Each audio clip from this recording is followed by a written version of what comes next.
Mummy कोई कहानी सुनाओ ना नींद नहीं आरी। आरे मैं अपनी बेटी एक सुंदर सी कहानी सुनाती हूँ। आज की कहानी है अनाथ लड़की रंजन अपनी माँ को बहुत दिनों से रिया से शादी करवाने को मना रहा था, किंतु वो तैयार नहीं थी। वजह केवल इतनी थी कि रिया एक अनाथ लड़की थी जो रंजन की सहकर्मी भी थी। मजबूरी में रंजन ने कोर्ट में जाकर शादी कर ली। रंजन, ये अनाथ तुम्हारी पत्नी भले हो सकती है, पर मेरी बहू नहीं। रंजन रिया के साथ शादी के बाद जब घर आया तब उसकी माँ सुलोचना जी बोली और अपने कमरे में चली गई। मां जी, चाय। अगली सुबह रिया सास को चाय देते हुए बोली, मैं तुझ जैसी अनाथ की माँ नहीं समझी। मेरे बेटे को तूने अपनी बातों में फंसा लिया, पर मुझे नहीं फंसा पाएगी। सुलोचना जी उसे ताना देते हुए बोली। रिया का कलेजा छलनी हो गया ये सुनकर, पर प्रत्यक्ष में वो मुस्कुराकर बोली, अपने पति की माँ को और क्या कहते हैं माँ जी, मुझे नहीं पता, आप ही बता दीजिए। सुलोचना जी उसकी मासूम हंसी देख कुछ ना बोली। रिया जितना सुलोचना जी का दिल जीतने की कोशिश करती, उतना सुलोचना जी उसका तिरस्कार करती, किंतु रिया के चेहरे पर शिकन तक न आती। हालांकि वह अकेले में आंसू बहाती, पर रंजन को जाहिर नहीं करती। क्यों सह रही हो इतना सब रिया? मुझसे शादी करके तुम्हें सिवा तिरस्कार के कुछ नहीं मिला। आज फिर किसी बात पर सुलोचना जी ने रिया को काफी सुनाया तो रंजन उसका उदास चेहरा देखकर बोला, अरे मिला क्यों नहीं? बचपन से माँ के लिए तरसी हूं। तुमने मुझे माँ दी है ना?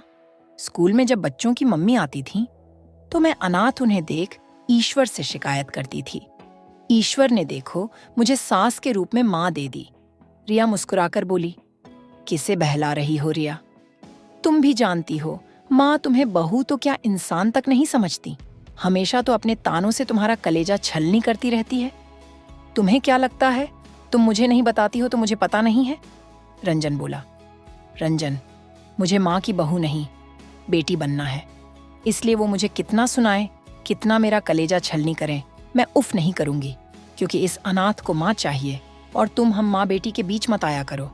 मेरी माँ बहुत अच्छी हैं, बस थोड़ा नाराज हैं, जो कि लाजमी भी है। उनके कितने ख्वाब होंगे तुम्हारी शादी को लेकर, जो मुझ अनाथ की वजह से टूट गए। रिया उदास होकर बोली। सुलोचना जी बाहर से सब सुन रही थीं। उन्हें खुद की सोच पर बहुत शर्मिंदगी हुई। ये बेचारी मुझसे माँ का प्यार पाने को इतना सब सह रही है और मैं सिर्फ इसका तिरस्कार कर रही हूँ, जबकि इसमें अकेले इसकी तो गलती नहीं। शादी तो मेरे बेटे ने की है इससे, उन्होंने सोचा। उनकी आंखों में इस वक्त आंसू थे। ना बेटा, तू अनाथ नहीं है, मैं हूं ना तेरी माँ। अचानक सुलोचना जी अंदर आईं और भरे गले से बोली, माँ। भरे गले से रिया बोली। उसे यकीन नहीं हो रहा था कि उसकी सास ने उसे स्वीकार कर लिया। हाँ बेटा, इतनी अच्छी बहू तो मैं भी ना खोज पाती जो मेरे बेटे ने खोजी है, और मैं मूढ़ मगज सिर्फ इस बात से उसका तिरस्कार कर रही थी कि वो अनाथ है, जबकि मुझे तो इसकी माँ बनकर इसके जीवन की ये कमी भरनी चाहिए थी। सुलोचना जी बोली और उन्होंने अपनी बहू को गले से लगा लिया। रिया भी सास के गले लगकर फूट फूट कर रो पड़ी, क्योंकि आज उसने माँ को जो पाया था